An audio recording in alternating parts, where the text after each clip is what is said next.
Hello, this is Arielle of the Inconspicuous Bear, and I'll be narrating the 10-man heroic version of the Shaw of Pride encounter in the Siege of Orgrimmar from a Guardian point of view. Just a reminder that none of the normal mode mechanics will be covered in this video. If you want a refresher on those, go ahead and check out the normal mode guide, which will have a link in the top right hand corner of this video. The heroic mechanic in this encounter has several parts to it.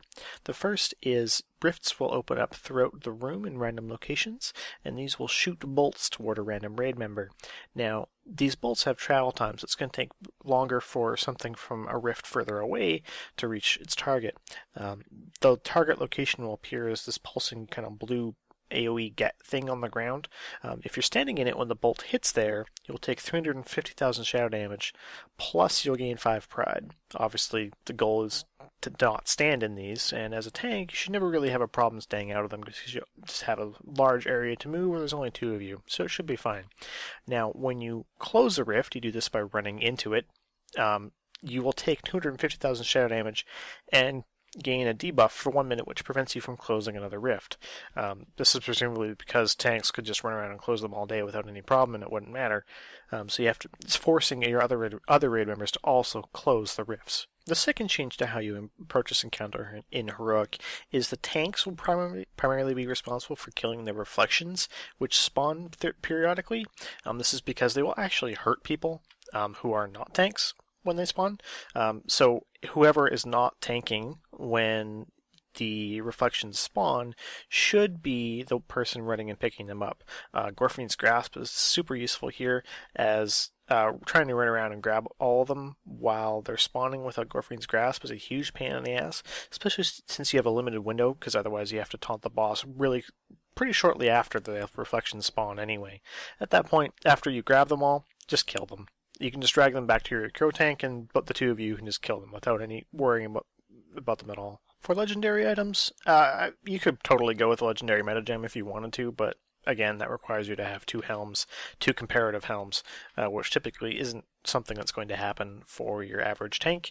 However, you can definitely go with the DPS cloak, because nothing in this encounter is like even remotely close to threatening. So feel free to go with the DPS cloak. For this encounter, the tier 1 talent choices are pretty much either Displacer Beast or Wild Charge. You need to be able to get back either to the rift very quickly or back to the boss very quickly in order to facilitate taunt swaps for Wounded Pride. So pretty much take your pick. I prefer Wild Charge because it means I don't have to leave Bear form, which means I don't lose Vengeance, but that's my personal choice. Tier 2 talent, Sarah's Gift, basically. There's hardly any opportunity to use Scenario Mode, and there's no reason to take Renewal at all, ever. Tier 3 talents don't matter. You could take Typhoon, I guess. If you're pushing progression and DPS is a really big problem and you end up being the last person alive, having a Typhoon available to push the ads away from you at the end of the encounter can be helpful, but I mean, in the grand scheme of things, it doesn't really matter. Tier 4 Incarnation, there are plenty of opportunities to use Incarnation for the full 30-second window while you're tanking the boss, so that obviously puts it ahead of Soul of the Forest. For Tier 5, it doesn't matter. I mean, you could take Vortex, I guess, but for the same reasons as Typhoon. Otherwise, there's no point.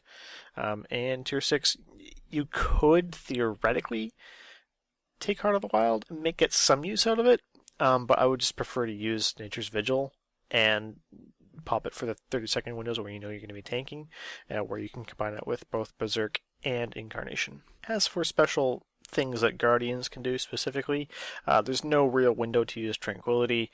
There's no real window to use Heart of the Wild very much. But really, it's just about standing on prisons and closing rifts and being a general tank. There's nothing really specific that a Guardian can do to make the encounter go more smoothly other than just pumping out the DPS. I hope you've enjoyed this video, and good luck in the Siege of Orgrimmar.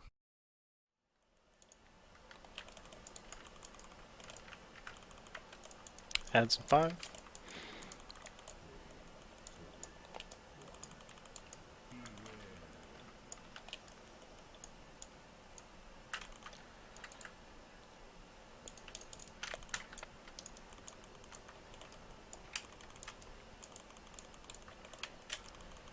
Vanished.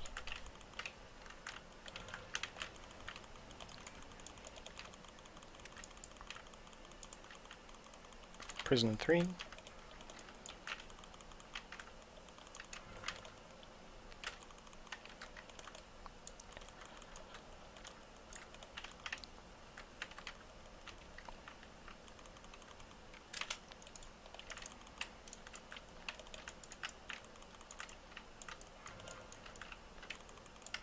Begin.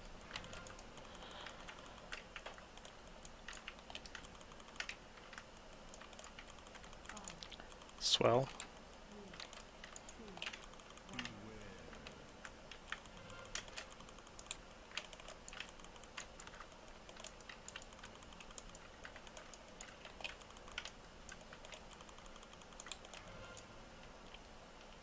Well done.